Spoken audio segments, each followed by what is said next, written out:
I would rip it out of the envelope, couldn't wait to get it, would run to the mailbox and start reading it while I was walking up the driveway. But it gave a 19-year-old owner of a landscaping company that really wanted to be something, it gave me a lot of direction. So this is really an exciting time that this is coming to real here, and it's going to be shrink wrapped in the November issue of Landscape Management Magazine. It's on a heavy stock, so you can keep it in your truck, you can keep it in your backpack, keep it on your desk.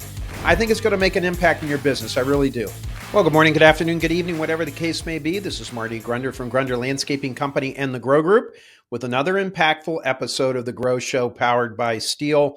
This week, we're going to be talking about the Landscape Pros Playbook, a very exciting time, somewhat of a big dream I've had for a while, and it's getting done. But first, a reminder, you can get the latest edition of The Grow Show delivered to your phone, tablet, or computer by subscribing wherever you get your podcasts or watch us on YouTube for an enhanced learning experience. The Grow Show is the greatest thing since the team and staff at Landscape Management Magazine. Folks, I'm partial. After being a longtime columnist for this magazine and after just working very intimately with their staff to complete the Landscape Pros Playbook, what we're going to talk about today on The Grow Show powered by Steel, I got to see in working with those folks firsthand the depth and the talent that Landscape Magazine has in writers, graphic artists, organizers, planners, marketers. They're fabulous, folks. If you don't subscribe to Landscape Management Magazine, you need to do so. It's free, all right? If you're a landscaper, you got to be getting this publication, so get it. So to Scott Hollister, Todd McCloskey, and the whole team at Landscape Magazine Management Magazine that we worked with on this, you rock. And I appreciate you, and I love you all. Now on to this week's edition of The Grow Show powered by Steel. So the Landscape Pros Playbook has been something I've been dreaming of doing for about 8 years now. When I got started in my business and I was 19 years old, I'm a freshman sophomore down at the University of Dayton, Ohio. I'm down in my dorm room. All my mail, I ran my business out of my parents' house, and all my mail went to their house. And I knew when this newsletter, and I can't remember the name of it. It was produced by a landscaper that mailed these all across the country. And it was a newsletter about 8 pages. It was in paper, and I would rip it out of the envelope, couldn't wait to get it, would run to the mailbox and start reading it while I was walking up the driveway. And what it was in essence, what we've put together in this Landscape Pros Playbook that we're going to put up on the screen right now for you to see. In essence, that's what it was. It was the Landscape Pros Playbook is a little bit more because we've advanced more in printing and publications and knowledge and everything else. But it gave a 19-year-old owner of a landscaping company that really wanted to be something, it gave me a lot of direction. They told me when to buy fertilizers. It told me when to apply certain fertilizers. It told me when to be ready for this, when to plow for snow, when you should be pruning. How do you sell pruning? How do you sell spring cleanups? How do you sell maintenance packages? How do you sell a landscape package? There was just constant calendar to tell you what to do and all these ideas and suggestions. And I just thought the thing was tremendous. I was going to the University of Dayton to learn business, and they did a pretty good job teaching me that. But what I've learned about landscaping and the operations of a landscaping company, I've learned on my own. I've learned from reading this newsletter I mentioned. I've learned from Landscape Management Magazine. I've learned from Elevate. We put on our own event, Grow. I learned at my own event. So this is really an exciting time that this is coming to real here, and it's going to be produced. It's going to be shrink wrapped in the November issue of Landscape Management Magazine. So if you're listening to this, you may already have it, or it's on the way to you. I think you're going to be really impressed with what we put together. So today on The Grow Show powered by Steel, I wanted to touch a couple of the tips. In case you see it and you're like, I don't know if I should read that or what is that, I want you to grab it. All right, it's on a heavy stock, so you can keep it in your truck, you can keep it in your backpack, keep it on your desk. I think it's going to make an impact in your business. I really do. So I wanted to talk about 2 of the many tips that are in it. So number 1, training, have a plan. The first tip I want to share with you. You know, training is an important part of success. We often say here at the Grow Group, training is an investment, not an expense. And there's training done well and there's training done poorly. And what we focus on in here in the Landscape Pros Playbook is training done well. And so when you're thinking about training done well, I think it has to start with, well, what are we going to train on? Well, at the Grow Group, we tell you that you should look at what issues did you encounter this past year? When did you see them? Where did somebody get hurt? Where did we have a callback on a plant or a paver or a maintenance call? Where did we not deliver that could have negatively affected the business? When did we see this kind of stuff happening? Your calendar for your training. I don't think it makes sense to be training on snow removal in May. All right. It makes sense to be training on snow removal in October, November, and then probably again in December, January, and February. So there's the when part. Did we see a client complaint repeatedly? Was communication an issue? If communication was an issue and you run Aspire, why aren't you using Aspire to help you communicate? Maybe you need to get somebody in this winter to help you with that. What are the issues present in the organization and how can we solve them with training? I see too many companies, quite frankly, ladies and gentlemen, that just go through the motions with training. You got to think again, what were the issues? When did they happen? When did a client get upset? You should be tracking that stuff. And then what pain points could we avoid if we were proactive? I always tell people you're going to be far better off to be in the fire prevention department than the firefighting department, right? What pain points could we avoid if we were proactive? Think about all the things you could do better if you were proactive in your efforts. We mentioned this a minute ago, but did we see any team member injuries or workers' comp claims we can avoid? Is it time maybe to bring OSHA in? They will come in and have them tell you where they see some things you need to work on. You won't get fined for it if you bring them in. So training, that's one of the things we go in depth here in the Landscape Pros Playbook. Think through it. Where did you have issues? How can we get better? Talk to your team, get fluid with that. Think it through and be smart about your training. Then the second tip I want to share with you today on the Growth Show powered by Steel is a rhetorical question that I love to ask audiences that I'm working with or in our peer groups talking about them. Would you want to work for you? And I got to be candid with you. I'm 57 years old. When I was 30, would I have wanted to work for me? No. I'm being honest with you. That was 27 years ago. I was a bit of a tyrant. I was kind of cocky. I thought I was smarter than I was. Now, if you would have really talked to Marty, just, between me and you and Marty would have told you he knew he wasn't smart. He knew he was overbearing. He knew he was a little bit difficult to work with, okay, because Marty was insecure. Marty didn't have all the answers. But a lot of times when you run a company, you take on this persona that you have to fake it till you make it. And I think that can be a problem as well. So I think it's very important that we often think, would I want to work for me? Would you want to work for you? So when we're talking first and foremost, I think we got to talk about compensation. And I think any person in the green industry that says pay doesn't matter, you're out of touch with life, folks.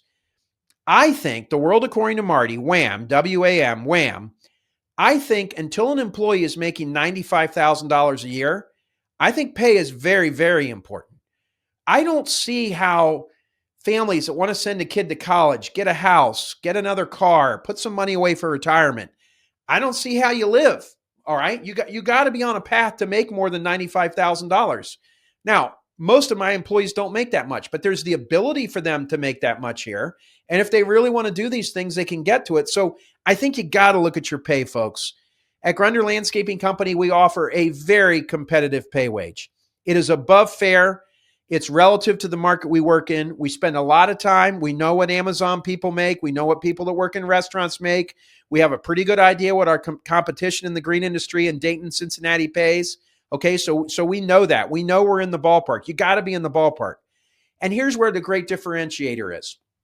Along with that, at Grunder here, we have performance bonuses for our operations and administrative teams with uncapped commission plans for our sales team. They're uncapped. All right. This helps us attract top talent and it keeps our team from being recruited away from us. There are people that think if they get someone from Grunder, it's going to change their company. If you get someone away from us, they're going to help you, but they're not going to help you near as much as they can help all of us here working together. So we stress teamwork. I just think it's important for you to think this through. And these are some tips. No matter what size you are, you got to be offering competitive pay. And I know when I was 30 years old and I had 15 employees or 20 employees, whatever I had, it was hard for me to compete with the big boys. I had to figure out. So you go. And I understand that because I know what you're thinking. You don't have deep pockets. And here's what I'd say to that. Look at what turnover is costing you. How much efficiency are you losing when you go to retrain crews? What are you having to do because you don't have somebody there that can do it? And how more effective could you be with someone else? How upset are your clients or stopping service because of quality issues? It's not just the wage, folks. Generally speaking, in life, you pay more, you get more. And these are real costs that can be attributed to high turnover at your organizations. They're little drips, things you might not have to endure if you raised wages. You may need to increase your prices to increase the wages. I get that. And I have found that most of our clients at Grunder Landscaping, when we explain this to them, they understand that and why. So I do think compensation is an important part of that. It's a challenge. If you're looking for some help, I strongly recommend one of our peer groups. Get in there because we're teaching and we're empowering owners and leaders of landscaping companies to take their pay rates to a different level, but we're showing them how to do that. It's not just about paying more. You got to get more if you're going to pay more. We'll help you understand how you can get more. On the benefit side, this is difficult. You got a 22-year-old employee that can stay on his parents' health insurance, not necessarily concerned about benefits. I get it. But you know what? When that same person turns 26 and is off their parents' insurance and is thinking about a family, those benefits are going to be very, very important. And we firmly believe here at Grunder Landscaping Company that offering benefits allows us to retain key team members because our company can support them in every phase of life. One of my favorite things for someone we're interviewing to ask is to ask about our benefits, asking about insurance, what's included for the family. Do you have a 401k? What's your vacation plan? I love that. You know why? Because that's somebody that's looking beyond today. That's somebody that sees a career path. And speaking of career paths, you've got to be talking about career paths and goals, and you got to be communicating those career paths and setting goals for all of your members of your team that helps show where their role is if they stick in their role. Our mission statement is to create opportunities for our team to grow and succeed by enhancing the beauty and value of every client's property while exceeding their expectations every step of the way. That's not just lip service, folks. We are very content, and content wouldn't be the right word. We are very, very focused on creating opportunities for our team. In fact, this morning in a leadership team, we were discussing a young lady that we were considering hiring, but we have 4 people inside the company that we think we can offer the role to and they would accept. We're trying to figure out which of the 4 would be the best one.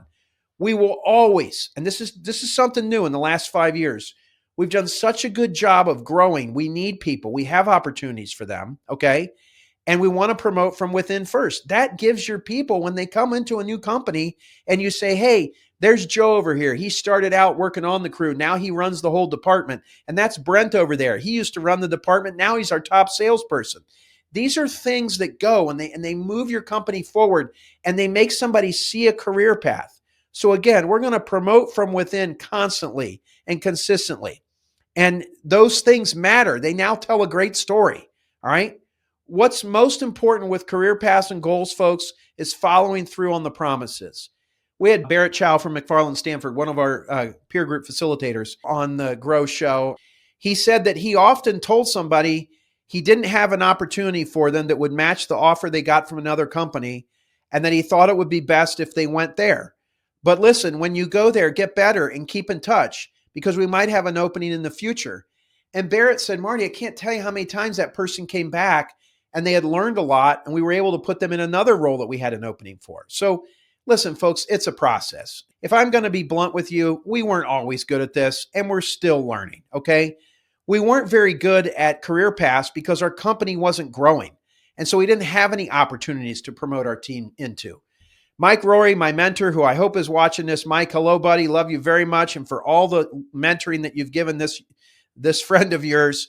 He said something to me 10 years ago that has stuck. He said, Marty, the best reason to grow a company is you have so many good people, they're pushing you. And if you don't grow the company and create opportunities for them, they're going to leave. They're going to quit. And when he first said that to me 10 plus years ago, it didn't really register. It finally registered about 7 years ago when I saw it. So we have changed our mindset, and growth each year is mandatory, folks, because it enables us to create opportunities for our team. So I hope the words that I had to say here on training, and I hope the words here on the career path and the other things, I hope we made an impact on what you're doing here. And I hope you'll watch for your November issue of Landscape Management Magazine, and you'll see our playbook shrink wrapped inside it, and you'll rip it out and you'll spend a couple hours pouring over it. I know if you give it a shot, you're going to love it. And by all means, reach out to us with your comments and your suggestions So when we do this again next year with the Landscape Pros Playbook, it's even better. Okay, that's going to do it, folks, for this week's edition of The Grow Show, powered by Steel. If you haven't done so already, subscribe to The Grow Show. And if you can, give it a rating or share a comment. That helps more success-minded landscape professionals find us. And if you really want to help us, share this episode with your team or any landscape pro you know. Take out your phone right now and text it to them. Thanks for joining us on The Grow Show this week. We'll talk to you next week. Join Marty Grunder and the Grow Group team for the annual event for Landscape Pros. Grow 2026 will be held on February 10th through 12th, 2026 in Dallas, Texas, and feature a behind-the-scenes tour of complete land sculpture alongside breakout sessions diving deeper into the topics we cover each week on The Grow Show. Early bird pricing ends on November 1. Register this month to lock in the best rate.